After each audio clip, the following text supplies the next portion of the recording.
Hi, my name is Lauren Paris and I graduated from Mercer in 2012.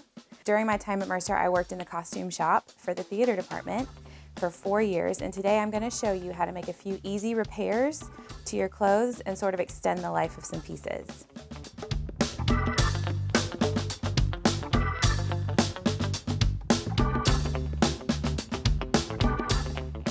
So we're going to start by hemming a pair of pants. Now, this is kind of a two-person job. So when you find a pair of pants that you love that are a little bit too long, you need to buy them, find a friend, and have them help you hem them. So put on your pants and have your friend pin wherever you want your pant leg to come to, and then you can take them off and make the repair yourself. So I have this pair of pants here that is a little bit too long, about 1 inch too long. So I've now turned the leg of the pant inside out. We're gonna sew it from the inside so that we don't see the stitches on the outside. Turn them up about 1 inch, and you can use some safety pins. You can use whatever kind of pins you have. I'm gonna use these straight pins here and put a couple pins in it so that it stays where I want it to stay while I'm sewing. So I'm just gonna put a couple pins in, then find some thread. It doesn't really matter what color. I just happen to have gray here with me today, which is great because it matches. And pull out a fairly long piece of thread because we're gonna double it over. So go ahead and thread your needle. And sewing kits often come with a needle threader, but I'm just winging it. Once you get the thread through the eye of the needle, pull it all the way down. So we double it over and find the other end of your thread here. To tie a knot in the end of a thread, you can use whatever method you want. I just happen to always go for wrapping it a couple times around the needle and then sliding it all the way down. So now we're ready. Our needle is loaded with thread and our pants are pinned at a hem, okay?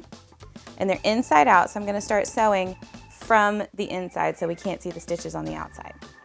So I'm going to take my needle and put it through sort of where the seam is at the side of the pants and just pull it all the way through until you feel the knot catch and you know it's not going to come through.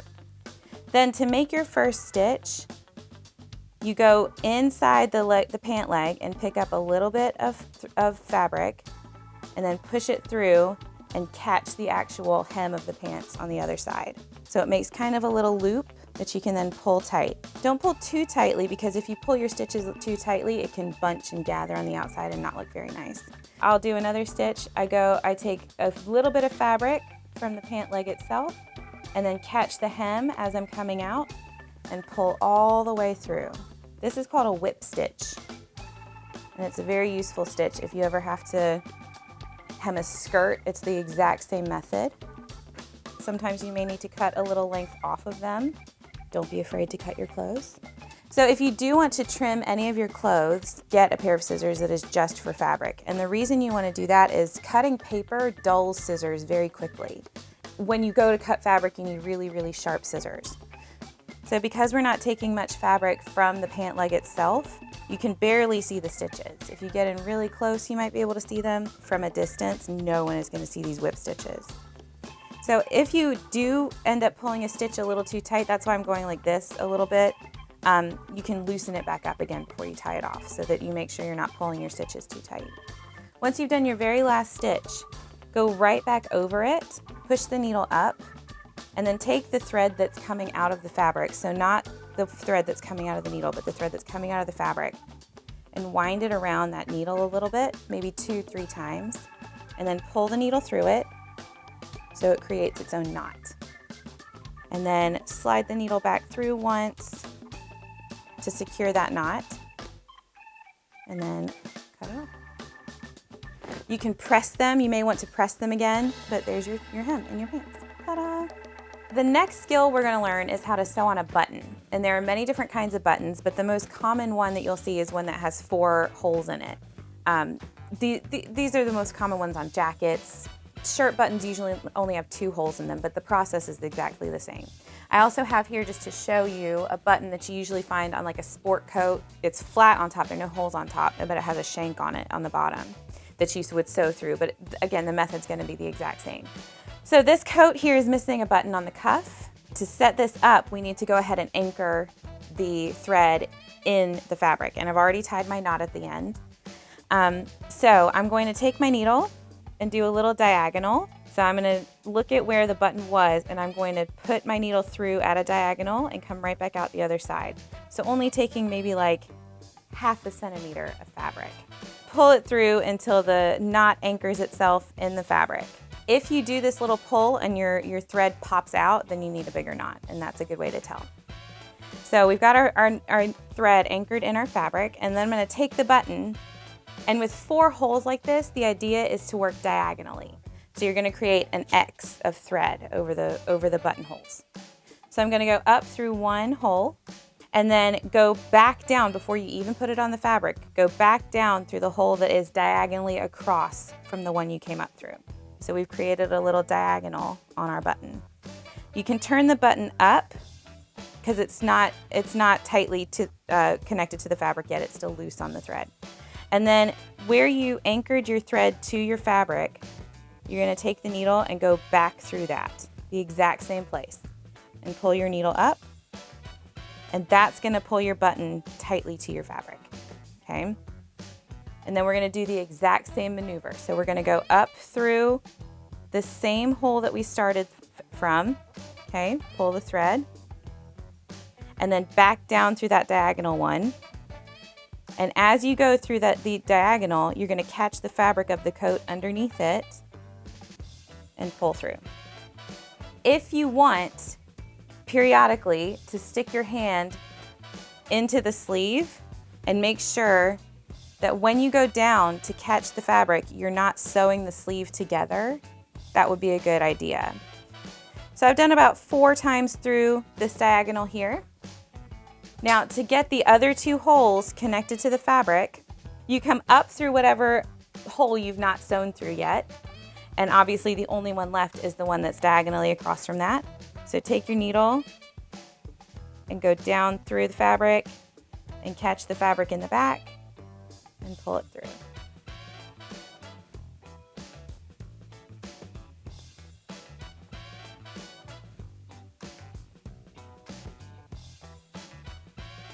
So once you're satisfied that you've got enough stitches in your button and it's not going to come off, you can release your needle, just let it drop, and take the thread, and we're going to wind the thread around underneath the button.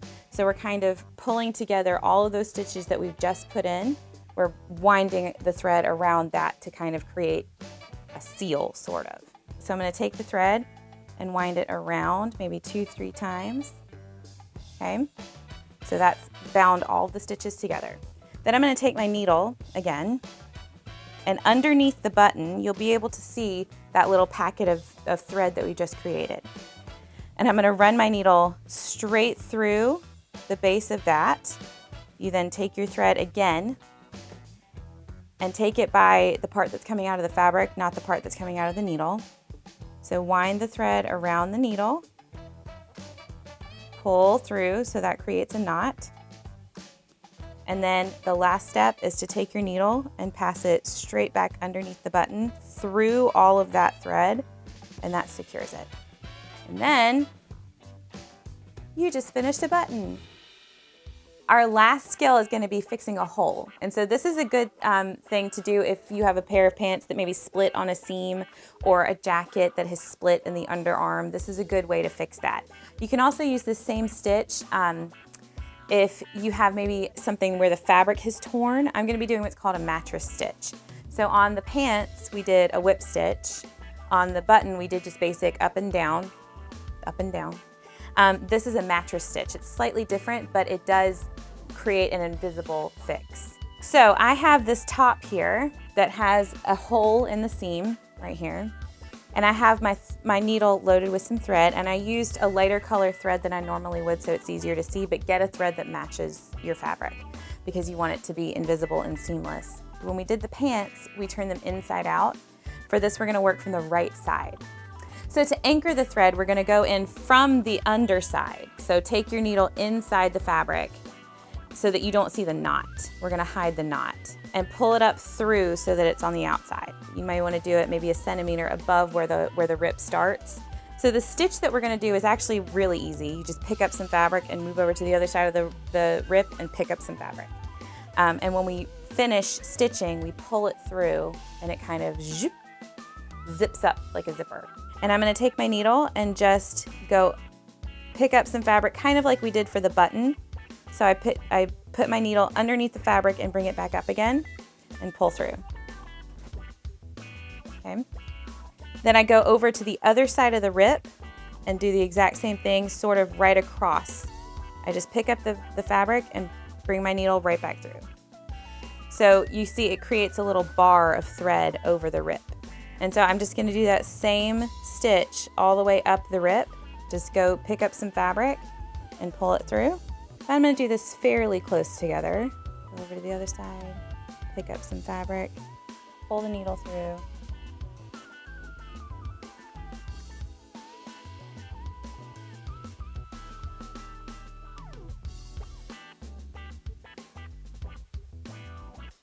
So when you're happy, you've got enough stitches in your seam, your thread is still coming out where the rip ends, and you've got stitches going all the way up, okay? This is the really fun part. This is why I love doing mattress stitch. You're gonna just take that thread and pull it, and it's gonna sort of ladder its way and zip its way shut. So once you've pulled it through, you see that those stitches have now disappeared, and it's one seam. Now, to finish it off, we're going to tie in a very similar way that we've done the others, but we've got to tie it on the inside. So I'm just gonna take my needle and thread it through to the inside of the garment. And I'm gonna just pick up a tiny little bit of fabric to create a little knot, and the same knotting process is applicable here. Take the thread that's attached to the fabric and wind it around the needle 2-3 times, 1, 2, 3, and then pull the needle through, and that creates that little knot, okay? And then just pass your needle back through the fabric once to sort of secure it. You can see the seam that we just created is right here. And obviously you can see a little bit of the white because I used the wrong color thread.